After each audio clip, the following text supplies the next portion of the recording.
Candida here, and this 26-piece set of stainless steel mixing bowls is amazing. Not only does it have the stainless steel mixing bowls, it has the lids, and it has all of the different baking utensils that we can use.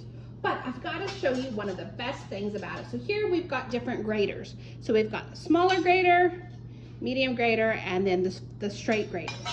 What I love about this is, here is one of the lids, but this pops out, and guess what fits in? Here is a grater. And so it just pops in like this.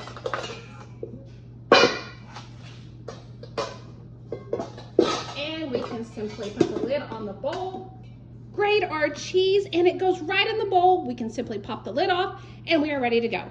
I love it. This makes for less cleanup, and when it comes to cleanup, I don't need to worry because everything here is dishwasher safe.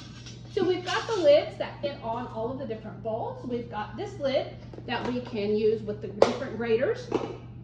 We've got measuring cups. We've got our spatula. We've got the spoon batter. We've got our whisk. We've got our egg dropper, another little spatula, our baster, and some tongs. So all of the different utensils that we need come in the kit. So this kit is amazing, not only in the fact of everything that it provides, it's also great for baking season. Whether you already have dishes but you need a few more pieces, or you're just adding to an existing collection. I love to bake during the holiday season, but I swear I never have enough bowls or any of the other things that go with it. This set tops the cake. So I hope you found the review helpful.